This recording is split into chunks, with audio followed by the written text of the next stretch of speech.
ಸುಧಾಕರ್ ಅವರು ಹಿರಿಯೂರು ಕ್ಷೇತ್ರ ಮತ್ತು ಚಳ್ಳಕೆರೆ ಕ್ಷೇತ್ರದಿಂದ 4 ಬಾರಿ ಶಾಸಕರಾಗಿ 2 ಬಾರಿ ಮಂತ್ರಿಗಳಾಗಿ ಜಿಲ್ಲೆಯ ಸಮಗ್ರ ಅಭಿವೃದ್ಧಿಗೆ ಸಾಕಷ್ಟು ಪ್ರಯತ್ನಗಳನ್ನು ನಡೆಸಿದ್ದಾರೆ.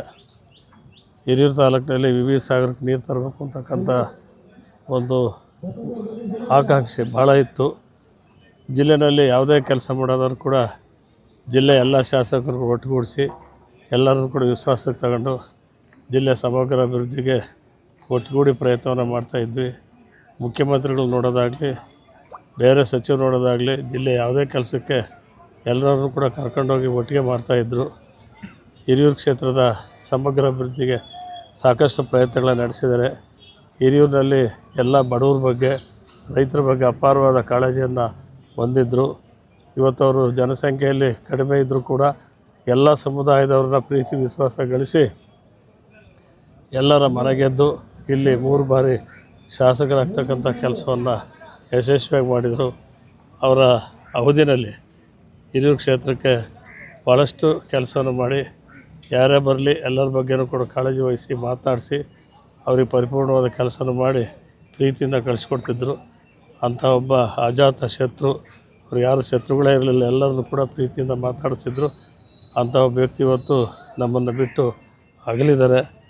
ಅವರ ಕುಟುಂಬಕ್ಕೆ ಮತ್ತು ಮತ ಹಾಕಿರ್ತಕ್ಕಂಥ ಎಲ್ಲ ಮತದಾರರ ಮನಸ್ಸಿಗೆ ನೆಮ್ಮದಿ ಶಾಂತಿಯನ್ನು ಕೊಟ್ಟು ಕಾಪಾಡಲಿ ಅಂತೇಳಿ ನಮ್ಮ ಭಗವಂತನಲ್ಲಿ ಪ್ರಾರ್ಥನೆ ಮಾಡ್ತಾರೆ. ಅಭಿವೃದ್ಧಿ ಕಾರ್ಯಗಳಲ್ಲಿ ಅವರಿಗೆ ಯಾವ ರೀತಿ ವಿಷನ್ ಇತ್ತು ಸರ್ ಜಿಲ್ಲೆಯ ಅಭಿವೃದ್ಧಿ ಕಾರ್ಯಕ್ರಮದಲ್ಲಿ ಇವತ್ತು ರಘುಮೂರ್ತಿ ಅವ್ರನ್ನ ನಮ್ಮನ್ನು ಇಬ್ಬರನ್ನು ಕೇಳಿ ಎಲ್ಲಿಗೆ ಏನು ಮಾಡಬೇಕು, ಯಾವ ಥರ ಮಾಡಬೇಕು, ಏನು ಮಾಡಿದ್ರೆ ಅನುಕೂಲ ಆಗುತ್ತೆ ಅಂತಕ್ಕಂಥ ಪ್ರಸ್ತಾವನೆಗಳನ್ನು ಇಟ್ಕೊಂಡು 3 ಜನ ಒಟ್ಟಿಗೆ ಸೇರಿ ಅಭಿವೃದ್ಧಿ ಮಾಡ್ತಕ್ಕಂಥ ಕೆಲಸದಲ್ಲಿ ಭಾಳಷ್ಟು ವ್ಯವಸ್ಥೆ ಮಾಡಿದ್ವಿ. ಇಲ್ಲಿ ಚಿತ್ರದುರ್ಗ ಜಿಲ್ಲೆ ಹಿರಿಯೂರು ತಾಲೂಕಿನ ವೇದಾವತಿ ನದಿಗೆ ಸಂಪೂರ್ಣ ಬ್ಯಾರೇಜ್ಗಳನ್ನು ಮಾಡಿ ನೀರು ನಿಲ್ಲಿಸಿ ಅಂತರ್ಜಲದ ಮಟ್ಟವನ್ನು ಹೆಚ್ಚಿಸಬೇಕು, ರೈತರಿಗೆ ನೀರು ಕೊಡಬೇಕು, ಅಂತರ್ಜಲದ ಮಟ್ಟದಲ್ಲಿ ಕಡಿಮೆ ಆಗಬಾರ್ದು ಅಂತಕ್ಕಂಥ ಉತ್ಸಾಹ ಇತ್ತು.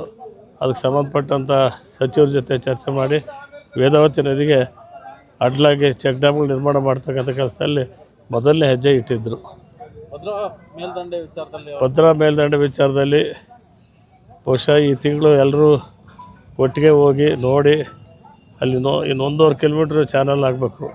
ಅದನ್ನು ಬೇಗ ಮುಗಿಸಿ ಏಪ್ರಿಲ್, ಮೇ, ಜೂನ್ ತಿಂಗಳೊಳಗಾಗಿ ನಾವು ನೀರು ಕೊಡಬೇಕು ಅಂತಕ್ಕಂಥ ಆಕಾಂಕ್ಷೆನ ಇಟ್ಕೊಂಡಿದ್ರು. ಅದನ್ನು ಈಗಲೂ ಈಡೇರಿಸ್ದಂಗೆ ಇರೋದಿಲ್ಲ. ಅವ್ರ ಆಸೆ ಇತ್ತು, ಬೇಗನೆ ಚಾನಲಲ್ಲಿ ನೀರು ಇಡಬೇಕು, ನಾವು ನೋಡಬೇಕು ಅಂತಕ್ಕಂಥ ಆಸೆ ಇತ್ತು. ಬಟ್ ಅದಕ್ಕೆ ಆಸೆಗೆ ಭಂಗ ಬಂದಿದೆ. ಯಾವಾಗಲೂ ಕೂಡ ನಿಮ್ಮ ಜೊತೆಗೆ ತಮಾಷೆ ಮಾಡ್ತಾಯಿದ್ರು, ಎಲ್ಲರ ಜೊತೆಗೆ ನಿಮ್ಮ ಶಾಸಕರ ಜೊತೆಗೆ ನಾವು ಎಲ್ಲರ ಜೊತೆನೂ ಕೂಡ ಯಾವಾಗಲೂ ಸಂತೋಷವಾಗಿರ್ತಿದ್ದ, ಗೇಲಿ ಮಾಡ್ತಿದ್ದ, ಒಂಥರ ಹಾಸ್ಯ ಚಟಾಕಿ ಆರಿಸ್ತಿದ್ರು. ಯಾವಾಗಲೂ ಭಾಳ ಚೆನ್ನಾಗಿ ಲವಲವಿಕೆಯಿಂದ ಮಾತಾಡ್ಕೊಂಡು ಯಾವಾಗಲೂ ನಗ್ತಾನೆ ದಿನವನ್ನು ಕಳೀತಿದ್ರು. ಅಂಥ ನಗುವಿನ ಮಧ್ಯೆ ಇಂಥ ಒಂದು ಅಸಂತೋಷವಾದ ಕೇಳಿ ನಮಗೆ ಭಾಳ ಆಘಾತವಾಗಿದೆ. ನಿಮ್ಮ ಅವರ ಅವಿನಾಭಾವ ಹೇಗಿತ್ತು? ಚೆನ್ನಾಗಿತ್ತು. ನಾವು ಯಾವತ್ತೂ ಕೂಡ ಜಗಳ ಮಾಡ್ಕೊಂಡಿಲ್ಲ. ಯಾವತ್ತೂ ಕೂಡ ಕ್ಷೇತ್ರ ಅಭಿವೃದ್ಧಿ ಬಗ್ಗೆ ಚಿಂತನೆ ಮಾಡಿ ಒಳ್ಳೆಯ ಕೆಲಸಗಳನ್ನ ಮಾಡ್ತಿದ್ವಿ. ಆತ್ಮವಿಶ್ವಾಸದಿಂದ ವಿಶ್ವಾಸವಾಗೇ ಇದ್ದು ಯಾವತ್ತೂ ಕೂಡ ಜಗಳ ಮಾಡ್ಕೊಂಡು ಅವಿಶ್ವಾಸವಾಗಿ ಯಾವತ್ತೂ ಕೂಡ ನಡ್ಕೊಂಡಿರಲಿಲ್ಲ.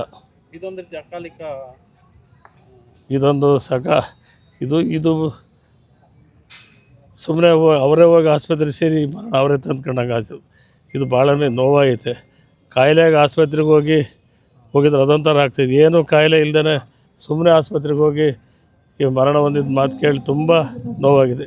ಇಡೀ ಕ್ಷೇತ್ರ ಜನಕ್ಕೆ ನೋವಾಗಿದೆ, ರಾಜ್ಯದ ಎಲ್ಲ ಮಂತ್ರಿಮಂಡಲಕ್ಕೂ ನೋವಾಗಿದೆ. ಎಲ್ಲರೂ ಕೂಡ ಆಶ್ಚರ್ಯಚಕಿತರಾಗಿ ಕೇಳ್ತಾರೆ, ದಿಢೀರಂತ ಹೆಂಗೆ ಆಯ್ತಲ್ಲ ಅಂತಕ್ಕಂಥ ಒಂದು ನೋವಿನ ಮಾತನ್ನು ಎಲ್ಲ ಮಂತ್ರಿಗಳು, ಮುಖ್ಯಮಂತ್ರಿಗಳು ಪ್ರತಿಯೊಬ್ಬರು ಕೂಡ ಮಾತಾಡ್ತಾರೆ. ಕಡೆ ಕ್ಷಣದವರೆಗೂ ಕೂಡ ನೀವು ಅವರು ಹುಷಾರಾಗಿ ಬರ್ತಾರೆ ಅನ್ನುವಂಥ ಹೌದು, ಕಡೆ ಕ್ಷಣದವರೆಗೂ ಹುಷಾರಾಗಿ ಬರ್ತಾರೆ ಅಂತಕ್ಕಂಥ ನಂಬಿಕೆನೇ ಇತ್ತು. ಆಸ್ಪತ್ರೆಗೂ 2-3 ಬಾರಿ ಹೋಗಿದ್ವಿ. ಎಲ್ಲ ಸಂದರ್ಭದಲ್ಲೂ ಕೂಡ ಅನುಕೂಲ ಆಗ್ತದೆ, ಬರ್ತಾರೆ, ಈ ವಾರದಲ್ಲಿ ಜ್ಞಾನ ಬರುತ್ತೆ ಅಂತಕ್ಕಂಥ ಮಾತನ್ನು ಹೇಳ್ತಿದ್ರು. ಆದರೆ ಭಗವಂತ ಜ್ಞಾನವನ್ನು ಅವನ ಕಡೆಗೆ ಸೆಳ್ಕೊಂಬಿಟ್ಟ.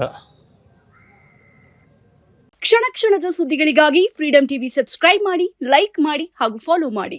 ಹೊಸ ಸುದ್ದಿಗಳ ನೋಟಿಫಿಕೇಶನ್ಗಾಗಿ ಬೆಲ್ ಐಕಾನ್ ಮೇಲೆ ಕ್ಲಿಕ್ ಮಾಡಿ.